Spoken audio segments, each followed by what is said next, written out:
muitas vezes as pessoas podem esbarrar com uma certa incompreensão a estas atitudes minhas na ação de hoje na Assembleia Legislativa da Madeira. Mas uma coisa eu queria chamar a atenção dos madeirenses. Os fundamentalistas não são só os fundamentalistas islâmicos que põem bombas e matam pessoas no Extremo Oriente e na Europa. São também aqueles portanto, fundamentalistas camuflados que existem mesmo na nossa democracia aqui na região. São os senhores magistrados dos tribunais que muitas vezes com a sua inoperância, com o seu assobiar para o lado perante a corrupção que nós denunciamos, começam a perseguir-nos e a atrocidar-nos e a fechar os nossos jornais. Mas depois o povo da Madeira e do Porto Santo paga uma pesada fatura por isso, que é o dinheiro que é roubado, que é desviado do orçamento da região para negócios menos lícitos. Muitas vezes falta na saúde. E isso leva à perda de vidas humanas. Quantas centenas e centenas de madeirenses já morreram por falta de assistência médica, por estarem mais de um ano à espera de uma cirurgia que os pode salvar da morte, e que muitas vezes não têm acesso a esses cuidados de saúde atempadamente, porque não há dinheiro para os socorrer. O dinheiro é desviado para outros fins. Portanto, a liberdade de expressão, a falta dela, tem uma pesada fatura para o povo da Madeira e do Porto Santo. Não pode haver uma autonomia em benefício dos madeirenses sem uma imprensa livre, sem liberdade de expressão. Porque a imprensa livre e a liberdade de expressão é um mecanismo que a democracia tem para combater os desvios e os oportunismos e os roubos do dinheiro público, que põem em causa a saúde e a própria vida dos cidadãos. A falta de liberdade de imprensa e a falta de liberdade de expressão que existe aqui na região autónoma da Madeira são a causa principal da deterioração da qualidade da nossa democracia e dos direitos conquistados com o 25 de Abril. E o resultado disso é grande parte do dinheiro do orçamento regional é desviado para os grandes negócios da oligarquia. Como sabemos, a oligarquia é o governo de poucos. Poucas pessoas ficam com o dinheiro de todos, com negócios que são feitos debaixo da mesa, à sombra do poder político. Depois, essas derivas financeiras que levam à ruína o erário público traduzem-se em prejuízo claro para a população da Madeira e do Porto Santo. Os madeirenses pagam a corrupção uma pesada fatura. Ficam sem direitos à saúde e sem direito ao trabalho. Vão ao hospital, vão a consulta externa, esperam 5, 6 meses. Uma intervenção cirúrgica numa lista de espera no hospital pode levar 2 anos ou mais.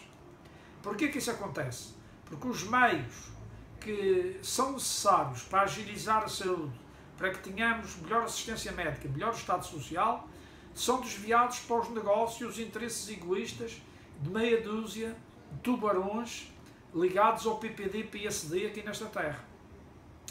O que acontece é que quando surgem jornais ou vozes discordantes contra estes desmandos, contra estes desvarios, infelizmente são os próprios tribunais que deviam de agir para prevenir a corrupção, são os primeiros a perseguir os democratas e as pessoas que emitem opiniões contra os roubos que são praticados das nossas finanças públicas.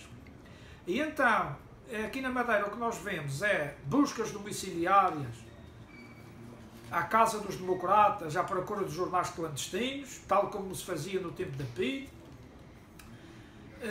São perseguições aos jornais que não são situacionistas. Depois persegue-se de uma maneira refinada e ardilhosa. Não é preciso prender os donos dos jornais, os editores dos jornais, basta-lhes aplicar multas e pesadas indemnizações. Quem é que faz isso? São os senhores juízes dos tribunais, coadjuvados pelos magistrados do Ministério Público. Eles, como funcionam ao contrário, são forças reacionárias contra a nossa democracia, conquistada com Abril, e contra a nossa autonomia, põem em causa a luta dos democratas nesta terra. É caso para nos lembrarmos das palavras de um dos fundadores da democracia nos Estados Unidos, o principal autor da Declaração de Independência em 1776, que foi Thomas Jefferson, que também foi terceiro presidente dos Estados Unidos entre 1801 e 1809. Dizia este grande estadista: se pudesse decidir se devíamos ter um governo sem jornais ou os jornais sem governo, eu não vacilaria um instante sem preferir o último. Também o filósofo racionalista francês Voltaire, um dos mentores da Revolução Francesa, ele dizia: não concordo com a palavra do que você disse, mas defendo até à morte o teu direito de dizê-las. Ora, isto pressupõe que a trave mestra da democracia e das sociedades modernas assenta na liberdade de expressão e na imprensa livre. E nós não podemos admitir que a Madeira seja um gueto político às liberdades conquistadas com a Constituição de 1976. O que nós queremos é a liberdade de imprensa. Os nossos tribunais têm que funcionar na defesa do Estado de Direito e na defesa da democracia e dos seus valores. E não podemos aceitar que os tribunais fiquem instrumentalizados às oligarquias locais e que estejam praticamente a agir em defesa dos corruptos e dos ladrões que dilapidam e minam os orçamentos da nossa região autónoma da Madeira. Mas acha que esta sua iniciativa, que digamos que é bastante polémica e controvérsia, acha que o país e o povo vai perceber o porquê do seu protesto? Isto é como diz o grande revolucionário Camilo Mortágua, que foi um dos participantes no assalto ao Santa Maria em 1961, junto com o capitão Henrique Galvão. Ele dizia: quando um político tem razão antes do tempo, sofre as consequências. Ora, é justamente o que se pode passar comigo. Eu, como penso que tenho razão antes do tempo, estou a sofrer as consequências e vou continuar a sofrê-las. E até muitas vezes ser mesmo alvo da incompreensão dos concidadãos que não percebem no imediato o alcance e a importância desta ação que eu hoje assumi na sessão solene do Dia da Região Autónoma da Madeira, na presença do mais alto magistrado da nação, o Sr. Professor Marcelo Rebelo de Sousa. Acha que esta sua iniciativa vai fazer com que o Presidente da República reflita para o estado da justiça, sobretudo na Madeira? Justamente porque o Sr. Presidente da República, como professor catedrático de Direito, ele mais do que todos nós conhece realmente os perigos que param sobre a democracia. Ele referiu hoje no seu discurso que a construção da democracia é uma tarefa diária, cotidiana, e ele sabe muito bem exercer a sua magistratura de influência entre os órgãos de soberania para, portanto, eliminar estes vícios que muitas vezes deturpam a nossa democracia e põem em causa, não é verdade, as conquistas de Abril e a Constituição de 1900. Portanto, a atitude as sociedades modernas, as democracias modernas, sempre tiveram meios para autorregular-se e para prevenir os excessos da governação. São os políticos que é que decidem o dinheiro dos impostos como é gasto. Mas as sociedades democráticas modernas criaram mecanismos para evitar derivas, para evitar abusos. E esses mecanismos de controle são o Ministério Público e os tribunais, no caso português.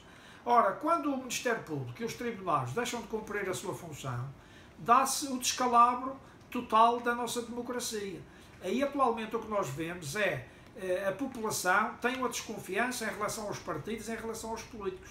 E tem razão.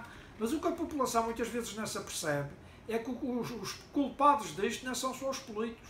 São os órgãos de soberania, chamados tribunais, que não exercem a sua função com isenção e imparcialidade. E muitas vezes funciona ao contrário. Em vez de perseguir os corruptos e os ladrões que roubam o povo e que fazem negócios que prejudicam a população, preferem perseguir o lado mais fraco, que é perseguir aqueles que denunciam, os democratas que combatem todos os dias para edificar a democracia e defendê-la. Terminando, eu queria sublinhar uma das frases proferidas pelo nosso ilustre mais alto magistrado da nação, professor Rebelo de Sousa, Presidente da República, onde ele hoje na sessão solene disse que a democracia está sempre em construção, constrói-se todos os dias, porque a Constituição de 1976 e as leis da mesma podem ser constantemente postas em causa quando nós deixamos de fazer da democracia uma luta constante, uma luta diária e cotidiana.